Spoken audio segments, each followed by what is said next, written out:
Hey guys, STARSWeskerTRW here. And Circus, and if you don't know who I am by now, there really is no hope.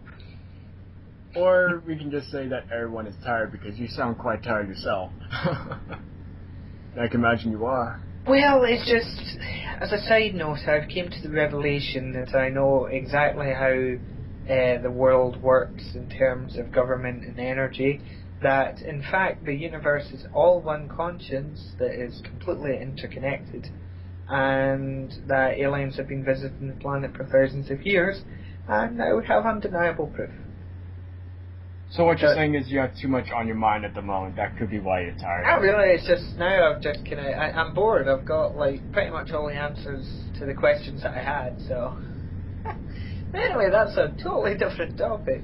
Fair enough, we'll talk about that another time, but today we are going to discuss animals of a sort, animals rather than video game characters, and I'll introduce my topic later as to why these particular animals make good matchups, but as for Gavin here, he'll just go into his topic.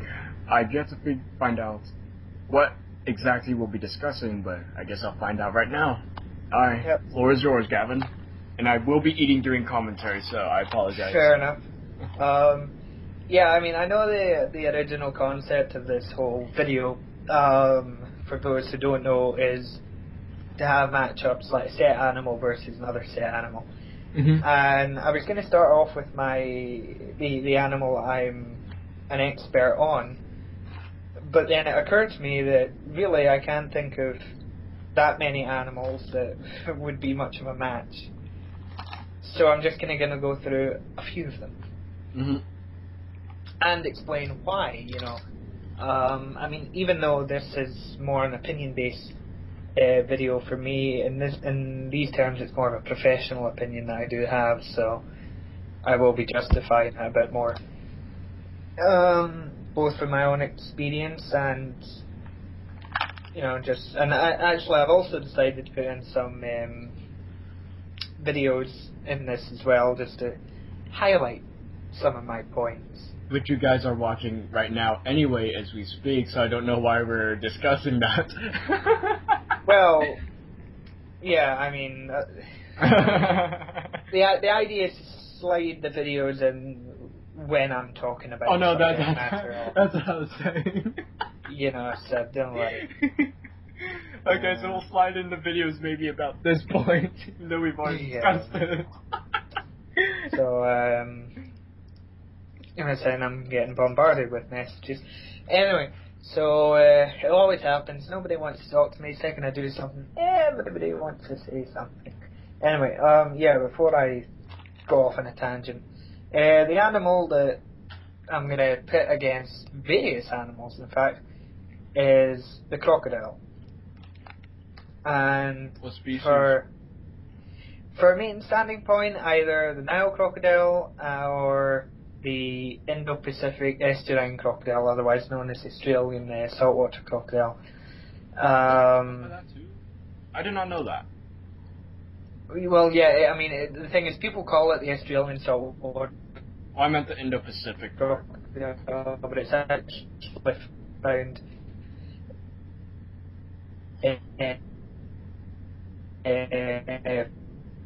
Gavin? Australia.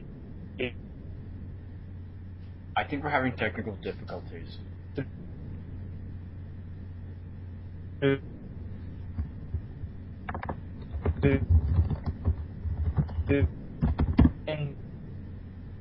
Indonesia, all that, because it's from Gavin?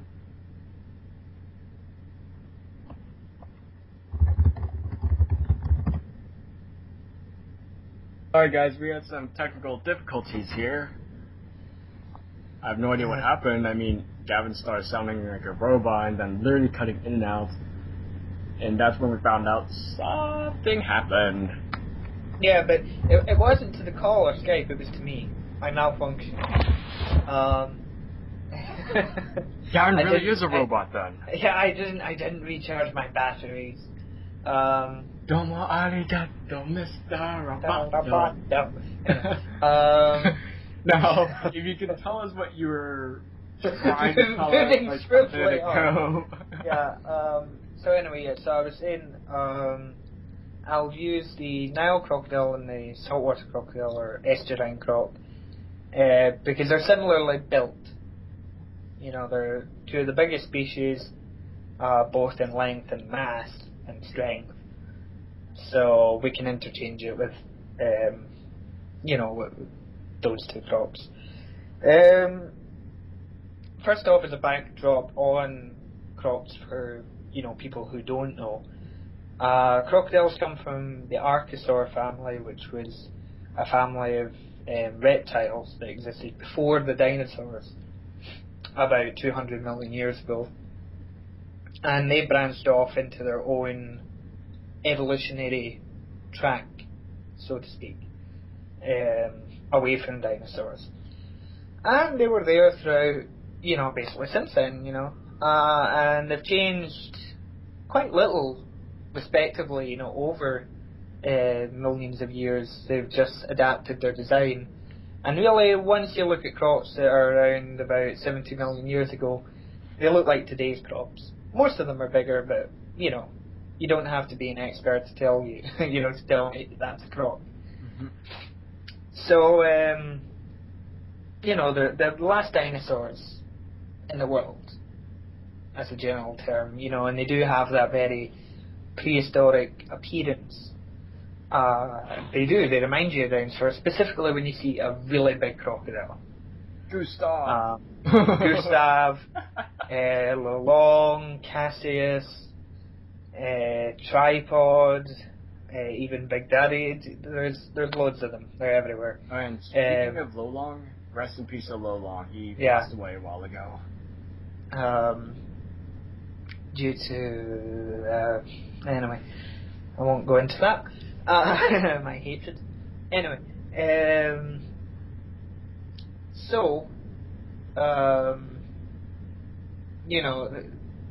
they've had 200 million years to perfect their evolutionary design, and pretty much the only thing that they can't do at this point is fly, which I'm quite thankful for, I have to say. But I'm sure they're working on it. So, but due to that level of evolution, they do have a very perfect design, and it's difficult to find animals that would actually be a match.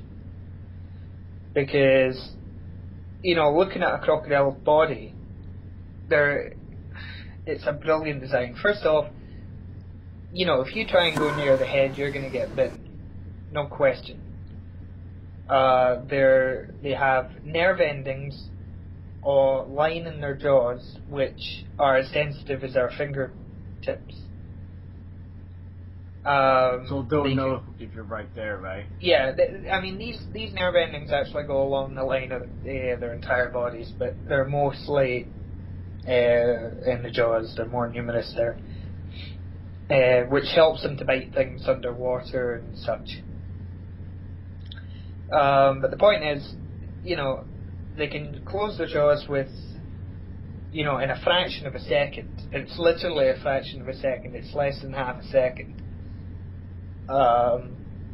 With 64 very sharp and serrated teeth, which lock together perfectly. And a big crocodile, for example, the real giants, can do that with about, over a ton, if not even 2 tons of jaw pressure, making it the strongest bite in the animal kingdom. So, that's the head.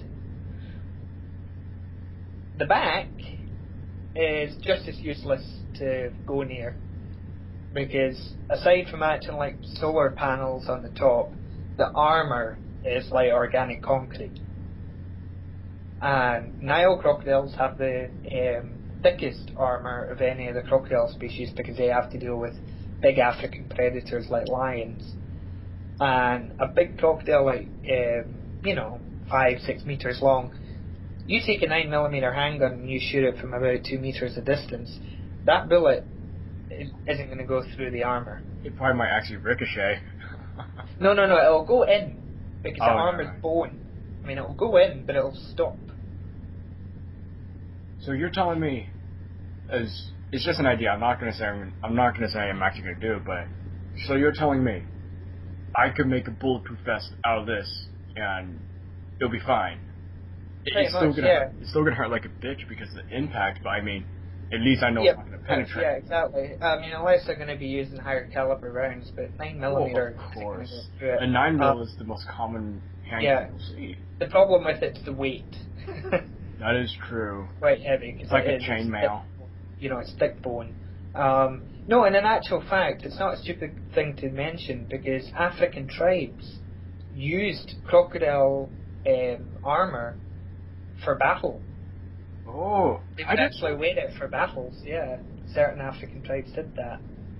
And the reason I said that it was a stupid idea to bring up is because I'm talking with someone who works with crocodiles and you love crocs, and it's like trying to talk with the person who loves animals about how you make taxidermies. It's like that. No, it's like that. So so they have these incredibly strong back armor.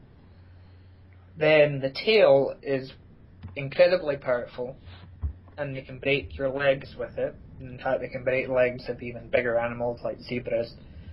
And speaking from experience, it hurts a lot. Whoa.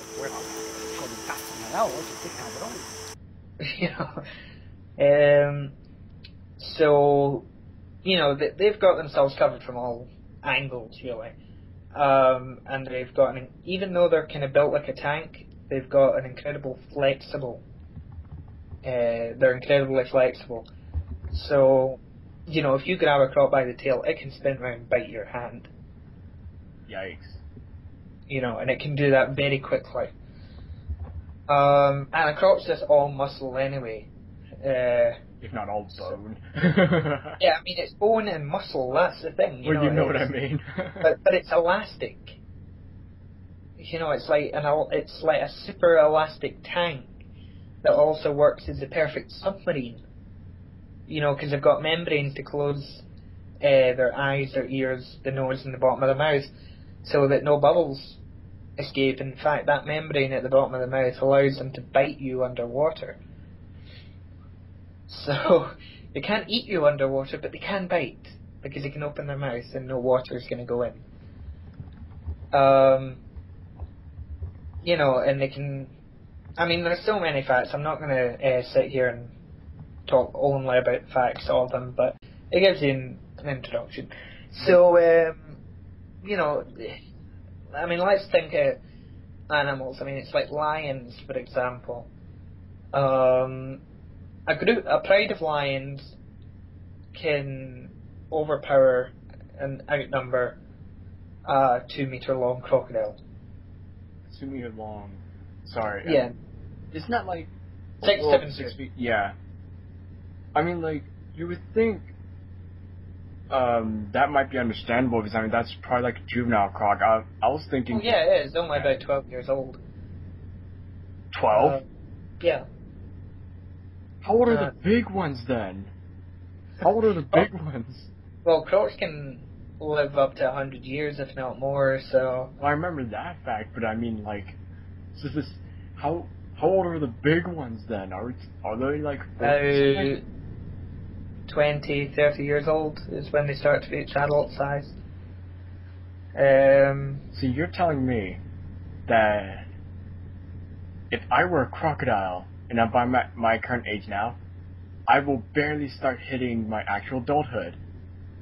Yeah, I mean, if you were an adult croc at your age, you would probably be hitting about the 3-meter long mark at this point. I feel like a kid again. 9 to 10 feet. In fact, maybe that's what crocodiles are thinking to people. I stare at you, and I'm thinking to myself, I feel like I want to be a kid again. So,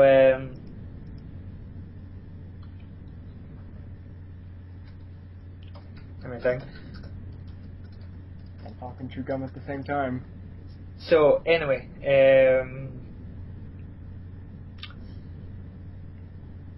Yes, so a pride of lions can hesitantly take on a 7 or 8 foot croc. And I say hesitantly because even though the lions are still technically bigger than the croc and can kill it, if that croc gets its jaws round their legs or something, it's going to take a leg off. It can take a leg off. At Yeah. that. Oh, okay. Oh, yeah. Easily. Like, I know the bite force is dangerous, but I'm like, honestly, it's like, you would think maybe they wouldn't be that scared of a croc that size. I didn't think a croc that size would be able to Well, that much damage to the lion. they know, they know that if they get bitten, they're going to lose whatever part is just going into the croc's mouth.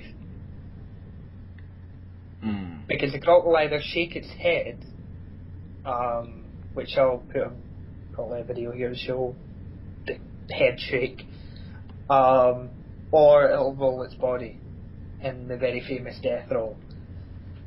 Yeah. And when it does that, whatever's in its mouth, whatever it's attached to, is going to get broken off in a fraction of a second. It's coming off, no matter what. Yeah, if we all thought the bite wasn't scary enough, the death roll just kind of adds on to it. Yeah. But it's also the speed, like, the video that I'm going to put in here is of a 3-meter croc, an adult female, quite young still, who bites a stick, which is thicker than our bones. And she snaps it in two in again, half a second or so. And I actually had to take that video and slow it down 23 times to see every single movement she made. That's how fast it was.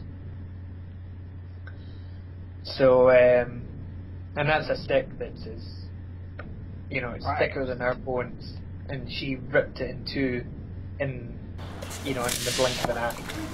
I mean, if that croc gets you, that's it. You've not got time to react. So that's why, as I say, lions are hesitant, because they know that. But when it comes to any bigger croc, they don't go near 3, 4, or 5 meters, they don't bother. Even if it's a pride, they will not bother that croc. Because if they even try to, scratch its back, they're going to break their claws. Why do they even go after crocs in the first place? I mean, other than the fact they might try and steal some food, I can see that, but I mean, why do they try and go after... Yeah, I mean, that'll happen. And sometimes crocs actually go after the lions to steal food from them or something like that. In fact, a croc's probably the only animal in all of Africa that's going to walk up to a pride of lions and try and steal their food. A single small young croc will walk up to a pride of lions and say, by the way, that food is actually mine now.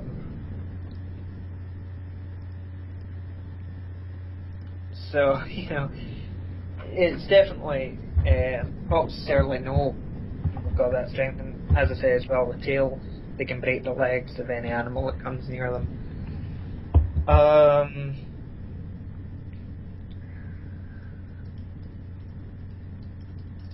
Give me a second.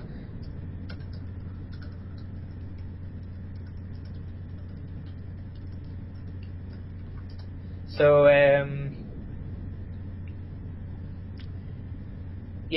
so moving on maybe to a different animal. Oops. That's the thing, crocs, they don't really know fear. And that can be a good thing, and it can also be a bad thing for them. Because some crocs have been known to attack elephants. Really? Yeah. Fully grown elephants, by the way. In the water, maybe, I'm sure. Yeah, but in the water, actually biting the trunk. I can kind of see that, but I mean, if you mean on land, isn't that No, suicidal? I mean, crocs rarely attack on land. It tends to be from the water. But and that's the thing, but even when the croc realizes, finally when it realizes, wait a second, this is in fact a 5-ton elephant I've just bitten, it doesn't go, I better let go, because this thing might kill me. the croc decides, no, actually, I'm going to keep holding on. I think maybe I can kill it. You know, the croc is still willing to try.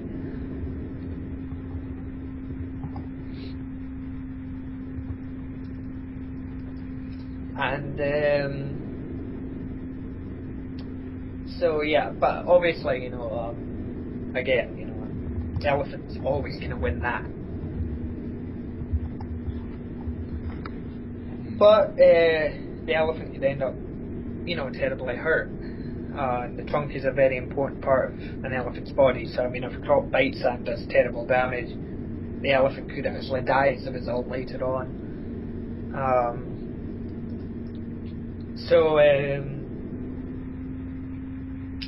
I mean, really, one of the biggest dangers for a croc of almost any size is the hippopotamus. Oh, shit. That really is their rival. Hippos kill more people a year in Africa than any other animal. I wonder why. And, you know, hippos are ferocious. You know, they scare me, actually. You know, like, crocs don't scare me, but hippos do. It's funny whenever people are like, oh, they're so cute. And actually, it's like, when you look at all the cartoons that have the hippos, they're all cute and everything. But when you actually know the nature of one, you think, oh, hell no. In fact, actually, I know. I mean, they really make me nervous. I don't blame you. They're pretty fast. They attack you on land and water. They have 6-inch teeth that could potentially bite a crocodile in half, and then. Oh, it does. Well, you know what I mean. It does, and then I did not know this until Timmy told me recently, but he told me apparently if you're a hippo, you do not, in quote, want to be a respected person, because then they would literally shit all over your face, and that's their way of showing respect, and then it's like, and I'm thinking to myself, so you're literally getting shit-faced, and people respect you by doing that. That's horrifying. Yeah. But no, so, again, you know, hippos will kill juvenile crocs. But again, a really big croc, they're going to think twice about it. Because even though a hippo is still strong enough to kill a really big croc, you know, that croc is still big enough to potentially kill the hippo as well. So, you know, it has to think about that, and they tend to avoid each other. But I do have some photos on my computer of a hippo and a big crocodile actually facing off. I don't believe any actual action happens physically, but there's a lot of growling and roaring and splashing. All barks, no bites. Yeah, it's because the hippo was defending its calf. Yeah, that's fine. Against this very big croc, but the big croc wouldn't back down because it was, you know, 4.5 meters long at that point, and you know, its head was almost the size as a hippo's head, so Jesus. You know, it really didn't care about the hippo. You think that crocodile gave a shit? It doesn't give a shit. Yeah. So I mean, hippos, yeah, they're probably a croc's really only main competitor. I mean, outside of other crocs. I mean, obviously, other big crocodiles can do terrible damage to crocs of any size. The whole croc versus shark debate, as I said before, shark could potentially win it out of the fact that it can breathe underwater and a crocodile can't. Or, since a shark needs to kind of attack head on, but a crocodile can, you know, spin its whole body around, there's a chance that a big croc could actually do terrible damage to a shark very quickly and kill it. Mm-hmm. But the croc would have to be quick on that, because even though crocodiles can hold their breath for up to 2 hours under the water, they can only do that by controlling their heart rate and where the oxygenated blood goes to in the body. So if they're active, they can't do that. You know, so they. Oh, I see. So like if they're just sitting still, they can hold their breath for 2 hours, but if they're like actually actively moving, it's like a person. Yeah, exactly. Because they've got two lungs like we do, and they breathe the same way we do. Ooh. So the only difference is they've got extra control of their heart, so they can control where the oxygenated blood goes, so maybe like only to the brain and some other organs. And they can reduce their heartbeat to about 3 or 4 beats a minute. You know, they're practically dead. But in half a second, boom, 180 beats a minute if they have to. So, you know, as I say, they're a very perfect machine. And I mean, I don't know really any. You know, I'm trying to think of other animals that could potentially put up a good fight. You know, because there's very few ways to actually kill a crocodile. Electricity works well on them, actually.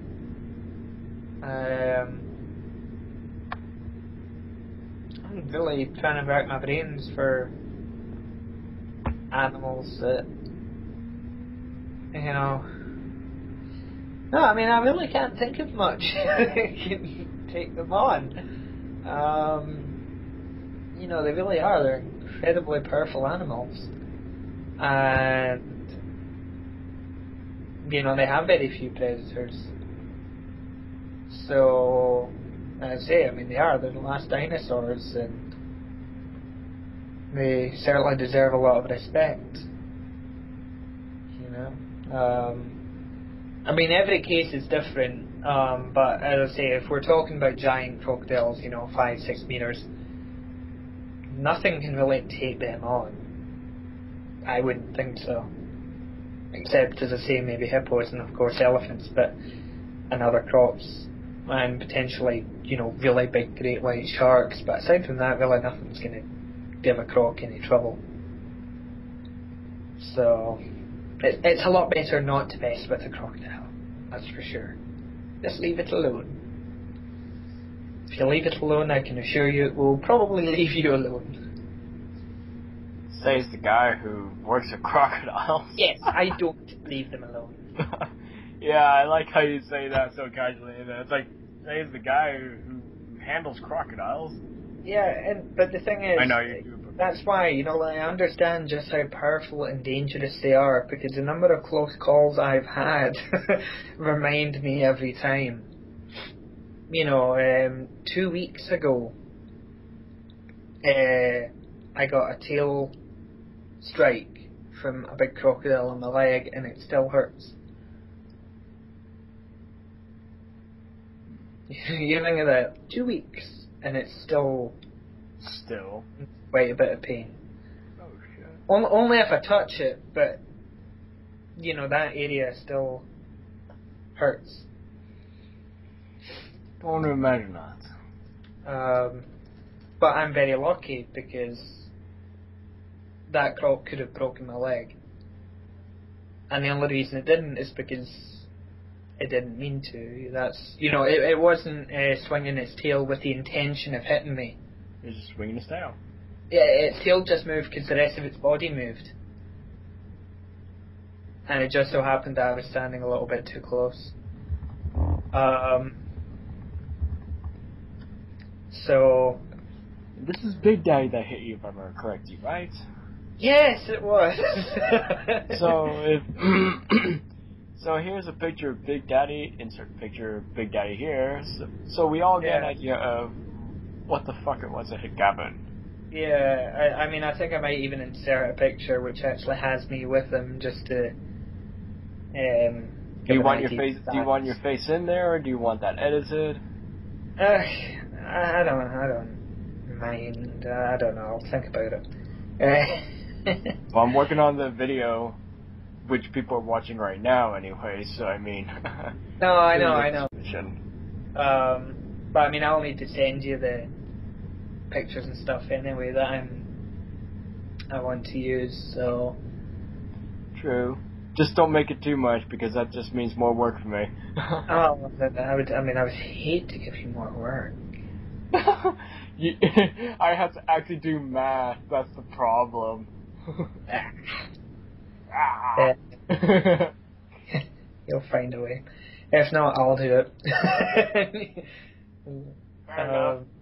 Well, you said you're uploading this on your channel too, anyway. Yeah, so I mean, I can do my segment and send it to you. So it's like we can do our own works of a sort. It's just more promotion, I guess. But no, I mean, that's why. I mean, so yeah, okay, it's not exactly a crocodile versus X animal definitive face-off, but as I say, it's just because it's really hard to find an animal that would actually. We'll call this general studies. We'll call this general studies. You know, because as I say, a big crocodile, nothing's really gonna take it on. You know, they really have no natural predators at that size. There is one thing that'll go after a crocodile no matter what size it is. Mm-hmm. Humans. The only real difference is we're not trying to kill it, we're actually just trying to catch it. In fact, the great example is 2004. Researchers were trying to catch Gustav, the giant Nile crocodile. Yeah. And little did they know, that Gustav outsmarted them and in their face to rub it in, he destroyed the trap. Yeah, what he did was he knew it was a trap, and he swam by it multiple times, but he knew that the rains were coming, so he waited until the floodwaters went up, then went into the trap, stole the bait, broke the trap, and dragged it into the water. Yeah, that was We're talking about a 24-foot titanium cage here. That was meant to contain a 2,000-pound croc. Yeah. Oh, yeah. And that's really funny, but you know what's really funny now that we brought up, or you bring up the whole Nile crocodile and saltwater being some of the biggest of the crocodile species. They're also the only species that I can think of that have had giant crocs that had names of the sort. We have Gustav, who's a notorious man-eater, apparently, and then Sweetheart, the Australian saltwater crocodile, who was known for raiding boats, fishermen boats.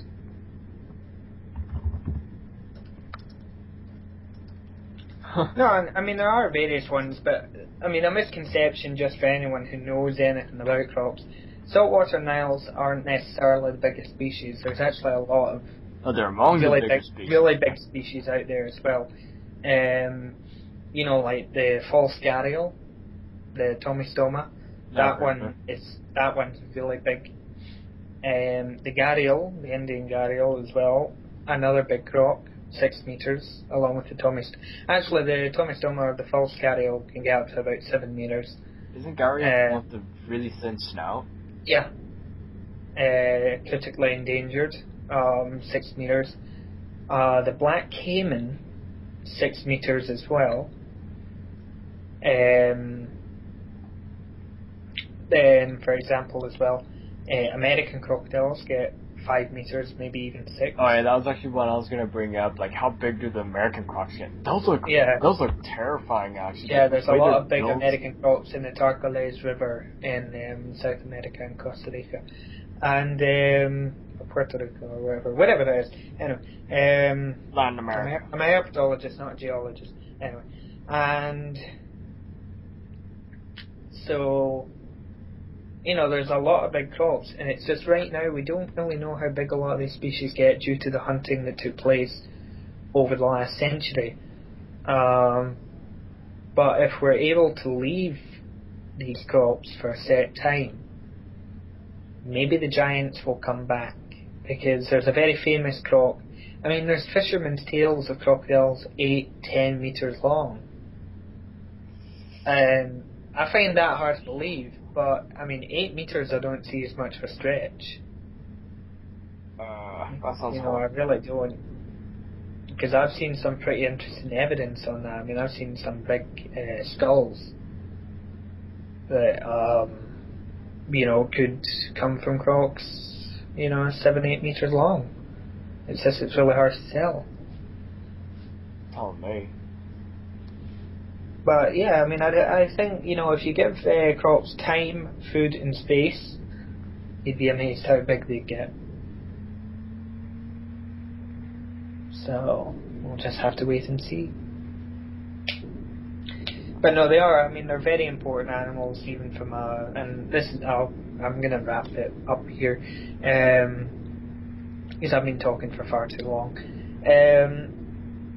The crocodiles are important for anyone who's kind of still maybe not respecting them and thinking, well, yeah, okay, they're these super powered dinosaurs or whatever, but let's just kill them. Don't, because crocodiles have very powerful and special antibodies in their blood, which gives them fantastic immunity against a whole range of illnesses and diseases. Can we use that to help get rid of diseases like AIDS and? Well, that's what they're trying to do, because some crocodile blood recently was found to destroy a strain of AIDS. Oh. So I mean, that's really, they are trying to make medicine out of it, but it's really hard to find out what the antibodies are and how to get a hold of them. But like Nile crocodiles, for example, were the only animals to survive the anthrax outbreak. So, they have a very special, and the thing is, their blood clots incredibly fast.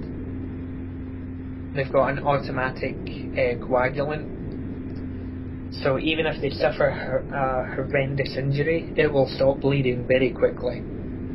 Oh wow.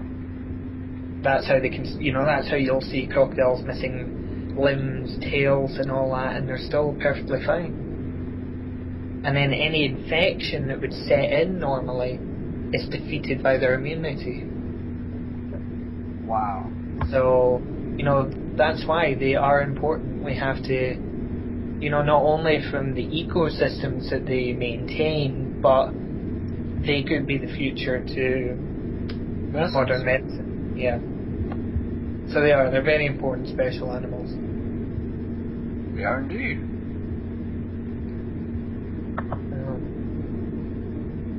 Alright. I guess that cleared things up with the whole mess a bit, like the ideas. Yeah. But any other comments on crocs, I guess? I think I'm done for now. I mean, if anyone's got questions, then the comments.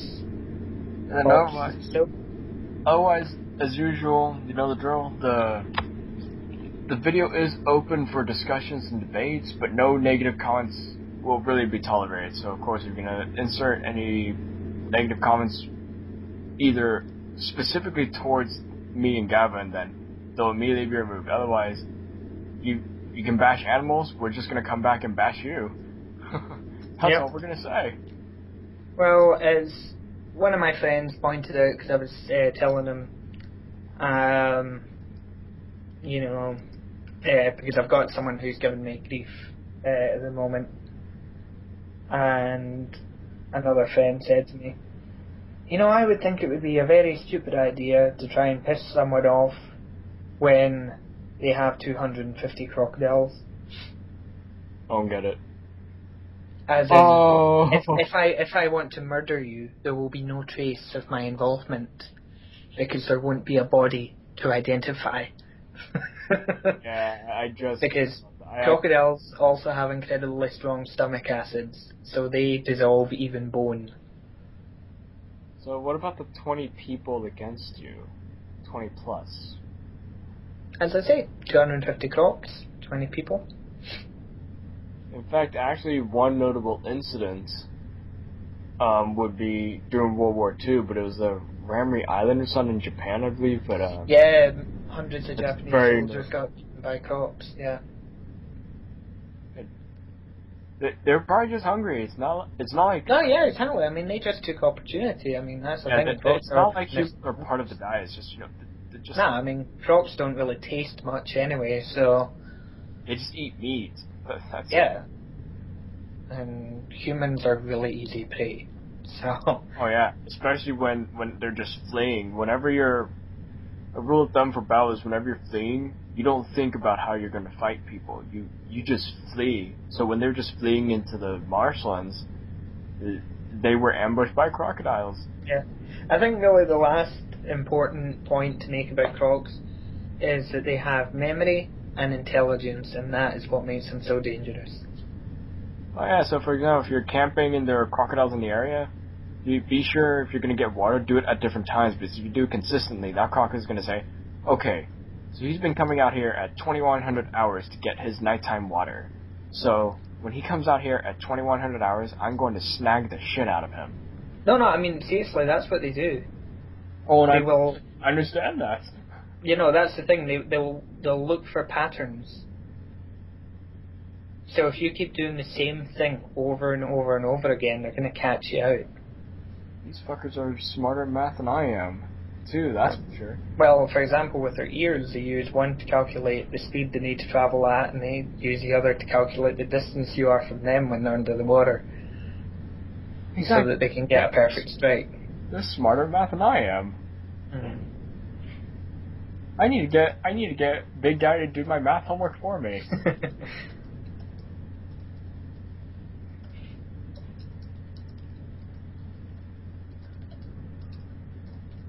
I think I really should just shut up about crops now. Okay. Again, if you have questions, then ask Gavin, and then also if you are interested, subscribe to his alternative link, the Crocodile's Park, in the description link below. Yep. And I can't believe I'm going to put this out there in a video, but whatever. Also, for Crocodile information, more specifically, find me on Tumblr,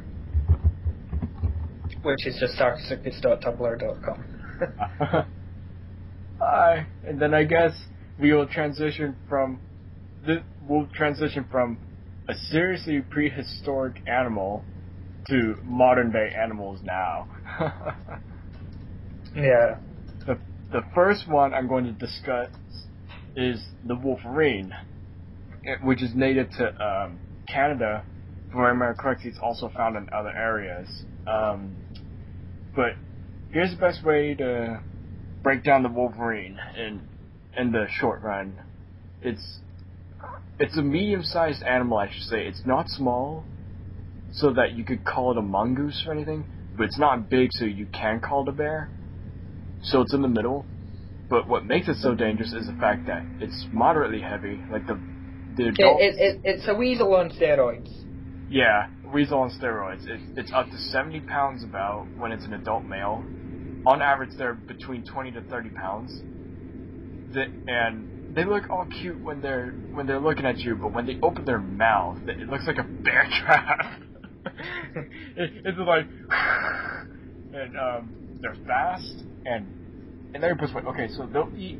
They have an unspecified diet. They'll eat meat. They'll eat plants, really, but mostly meats. And so they'll hunt deer if they want to. And here's the best part. They're so fearless, despite their size. They will steal food from a grizzly bear, or the black bears. Hell, they'll even chase bears. They've been known to chase them up trees. That's how scary they are. And in fact, here's a great example for Wolverine that everyone knows of. The most iconic character for Wolverine is, well, the X-Men character Wolverine. He's just a regular human, but he's immune, and he's tenacious. He goes and he fights anything. But what makes Wolverine so awesome is the fact that, I mean, before he got his adamantium, he was already tenacious. He had the healing factor. He's got the claws. But then later, when he got the adamantium, he just became indestructible, and he's now like an immortal killing machine. Yeah, it pretty much almost is. And the only way to kill him, but it didn't kill him anyway, was putting an adamantium bullet in his head. Yeah, I think the only way to kill the Wolverine character is to cut off his head. Except we never would have known because. Well, it's just good luck sawing through an adamantium neck. Well, unless you had a adamantium saw, maybe. Maybe. But I mean, all the adamantium went towards, creating Wolverine. They tried to kill him with adamantium bullets, and then they tried to recreate other adamantium things, and that all got lost anyway. In fact, actually, a great example of another meme that had the adamantium was I thought it was Death Swipe, but someone told me it was Death Strike. But she was played by Kelly Hu in X-Men United, and I actually could have gotten her autograph, but it costed $35, so that was a no-go. But luckily, I got Matt Mercer, aka Leon S. Kennedy's voice actor's autograph. I hate you. Oh, sorry, guys. Maybe I should have asked. Next time I hear of him being in town, I'll be sure to get one for you. I should have asked for that. Just be like, hey, guess what I got you, Gavin? But if you want, I will show you the autograph later. But in all seriousness, I think he did actually before. I may have. But in all seriousness now, that's just an example of the adamantium, and otherwise the best way to describe the Wolverine, other than the fact that, like you said, it's a weasel on steroids, rather than the characteristics being closely related to a mustelid, it actually more resembles a bear. In fact, actually, if you look at a Wolverine, I actually looked at this picture just today, and I looked at it and I'm like, I know Wolverines are brown, but this does not look like a Wolverine. I click on it, and it most certainly was a Wolverine, but the way its fur puffed out, it looked like a bear. It looked like a bear. It actually more resembles a bear than the mustelid family. And then here's another mustelid I'm going to discuss. Even though it's called a badger, it's more a mustelid. And yes, of course, I just discussed this recently, but I'm going to be discussing the honey badger, an iconic meme that hit in the year 2011. And you know what's really funny about the honey badger, though? I actually knew about it as a kid. I just didn't know what it was called. I actually just thought it was a skunk back in the day. I first heard of the honey badger actually in an episode of Top Gear. I actually saw that. Because they were like the most dangerous animals that you may encounter here in Africa.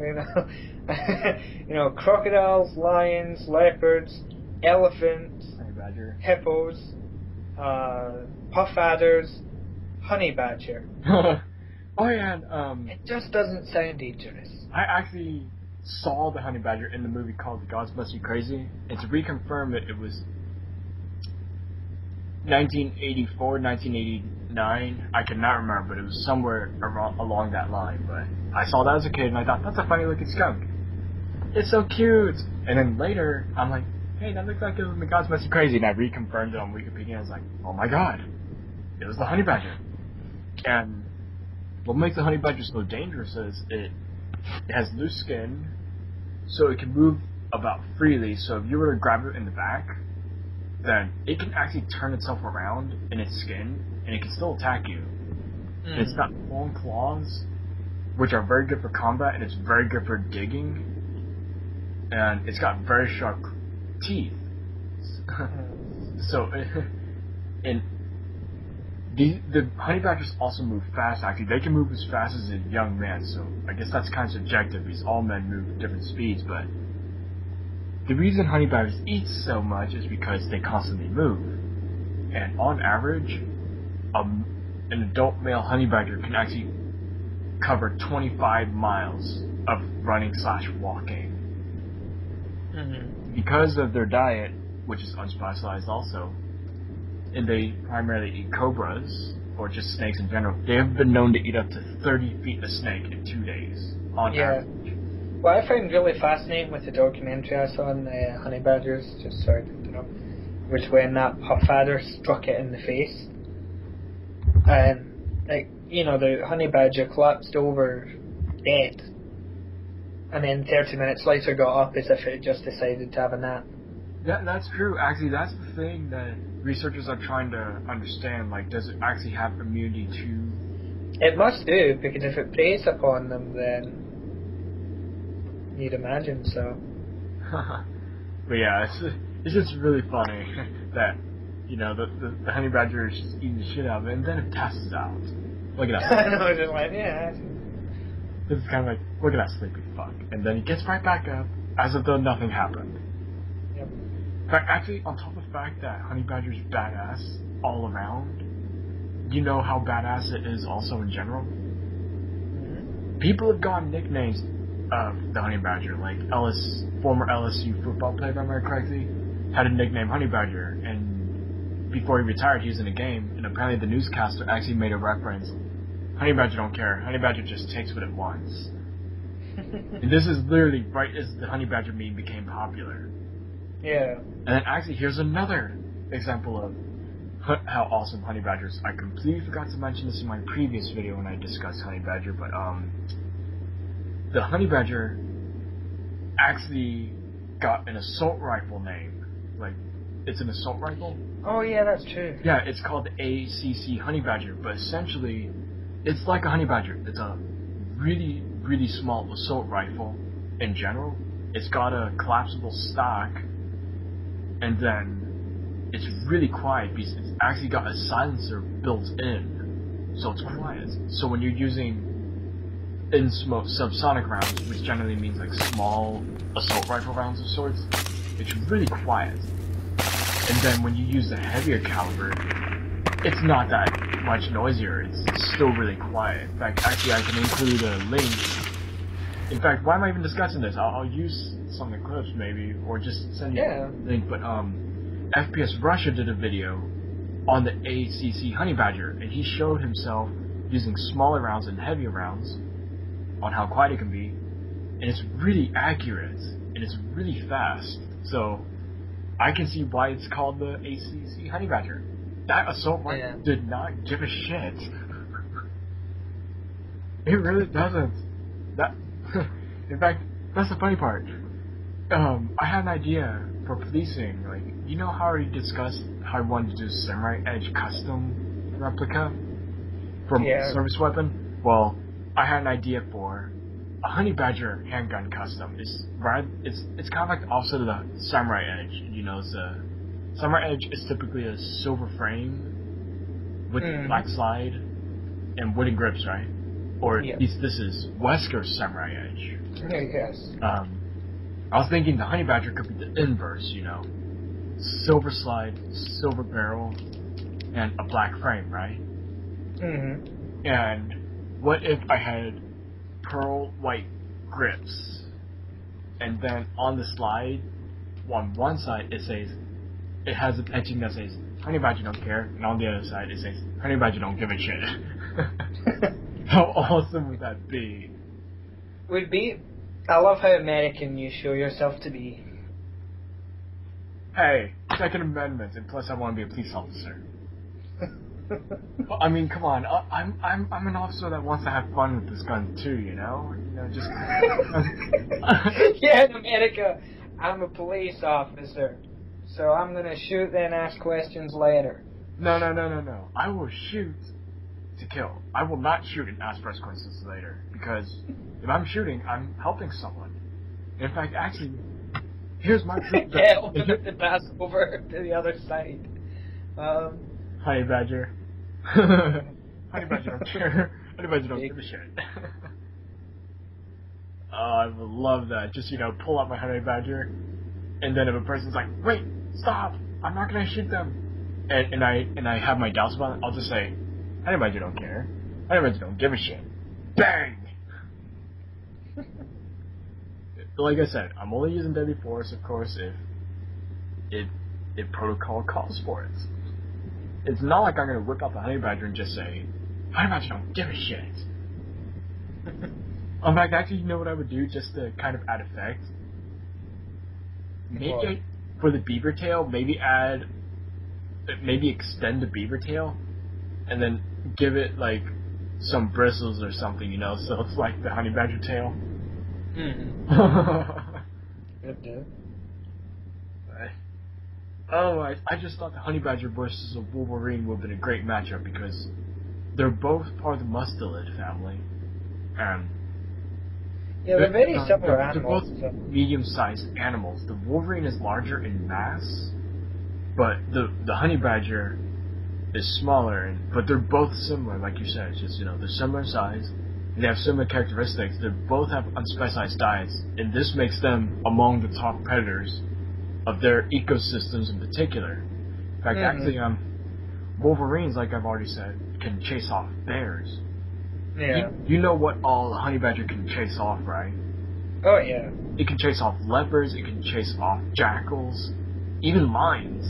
Yeah. Right, here's a great example of fending off leopard. I watched a National Geographic video so I could get a better understanding of a honey badger. It was an old female honey badger, and a leopard in perfect condition went hunting for its little cub. Oh, precious.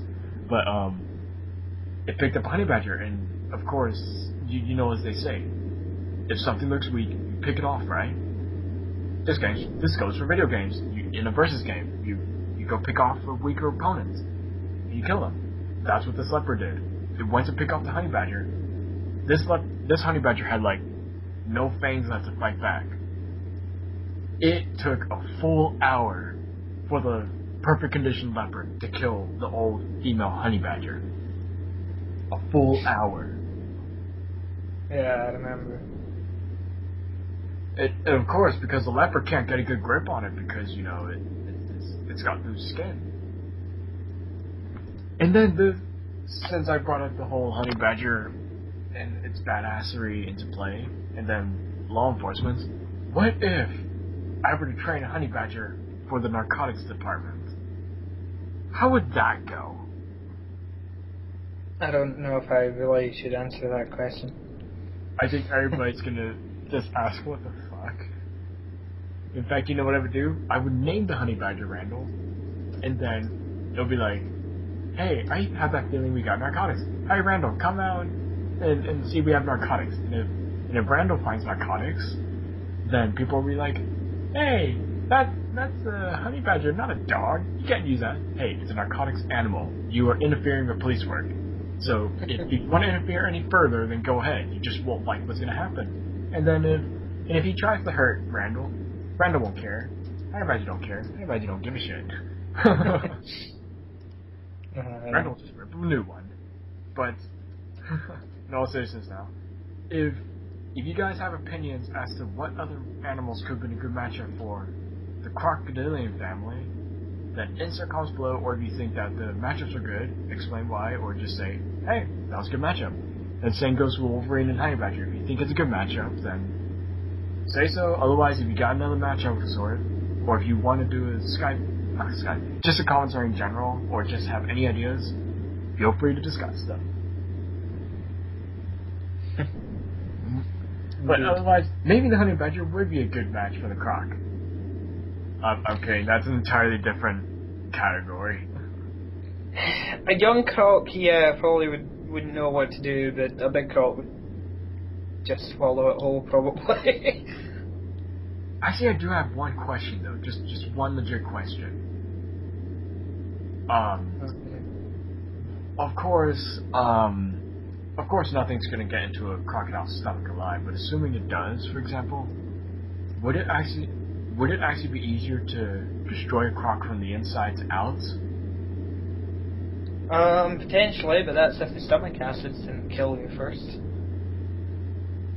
So that would mean the only thing that could actually kill a crocodile like that would be human, because all they can do is, just activate a grenade, like pull a pin, and then they get swallowed. Yeah, I mean, the best ways to kill a croc, obviously you can do that sort of thing, like chuck a grenade in its mouth, but like with a knife or a gun on the very top of its head, maybe you could will work, because that's where the brain is. Did you actually send me a picture of that pinpoint? Yeah, I believe I did. Maybe you can use that as a reference here. Just insert that here and just show where that spot is. Because I mean, like, I can imagine that people might say that it'd be hard to detect, because I mean, where's the brain exactly? And then also, wouldn't you have to stab pretty hard to get through the scales? No, because actually at the very top of the head it's actually a thin layer of bone, so with enough force you could stick a knife through it. You kind of make me want to try this out for Resident Evil. Yeah, don't know, because the thing is, you can try, but the croc will probably bite off your arm. That's true. Before you manage it. Maybe that's what I'll do. I'm going to go on Resident Evil after this and try to stab a croc in the face. and see if I can do it. Will it work? But no, I mean there's multiple ways to kill them, but in general, they're very difficult to kill, and if they've got a hold of you, you're pretty fucked. In fact, I know these are fictional videos, of course, but if you want giant crocodile movies, guys, then I recommend 3 movies that I've watched. One is it's a fictional based off this Australian saltwater sweethearts. It's a movie called Rogue. The setting is, of course, in Australia. Tourists go to a crocodile reserve. They get stranded on an island, and they have to escape. And then you have Primeval, which is another fictional hit based off the notorious, in quote, man-eating croc Gustav in Africa. And of course the setting's going to be in Africa. And then, now, as a heads up though, some people might find the movie racist, of course, but I mean, like I said, I'm not in control of what Hollywood does, so don't go calling me racist or anything. I would say if you want a good croc movie, Lake Placid. Oh yeah, actually I did. It's always been one of my favourites. That's actually one. I won't lie when I say this. So I watched that when I was like maybe 10 years old. That scared the shit out of me. Yeah. It still does. That was also a good one. And then apparently there's a third one. The second one looked pretty bad though, so I didn't watch it. And here's another one. I didn't know about this until I watched Rogue. But there's this movie called Blackwater, and this is based off a true story. But what happens is you get some friends, I believe. I believe one is a couple, and one's a best friend or something. But you get 3 people. They go out to this area, but they're being stalked by a saltwater crocodile. And they didn't realize it. It was a man-eater, of course, and they gotta survive for nights without help. Now, I don't know if the events seen in the movie are all true, but you know how movies are nowadays. They all say, based on a true story, some are true, some are not. Yeah. So those are movies we recommend. Lake Placid, Blackwater, Primeval, and Rogue. I will put in trailers here so you can take a look for yourself and see what you want to take a look at. I would still say the best kind of like movies that involve crocodiles, but maybe not necessarily are the centerpiece. Crocodile Hunter Collision Course and the original Crocodile Dundee films. Steve Irwin. Yeah, and the Crocodile Dundee films. Oh, by the way, rest in peace, Steve Irwin. How many years has it been now? It's been a long time. He died in 2006, I think. Let me just check that. I don't want to be wrong, but it's late. No, I'm right, 2006. Well, that's at least 7 years about now. Yeah.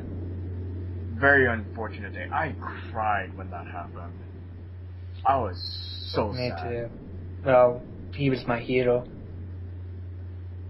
He was fun to watch all together, and he showed the love for animals, not just crocodiles. He was called a crocodile hunter, and he did other animals. That was the fun part. Yeah, but no, I mean, he really was. He was my hero, and to be honest, in certain times I still cry over the fact that he's not around. All I can say is just carry on his legacy.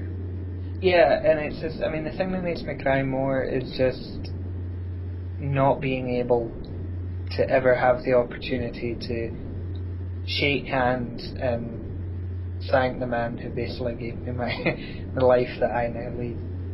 And I mean, you had that opportunity too. I mean, if you're contacting all these croc specialists, Yeah, I would have had that opportunity. And I mean, how awesome would that have been if you were on his hit show too? You know, you got the Australian and the Scottish. That's 2 awesome people with accents.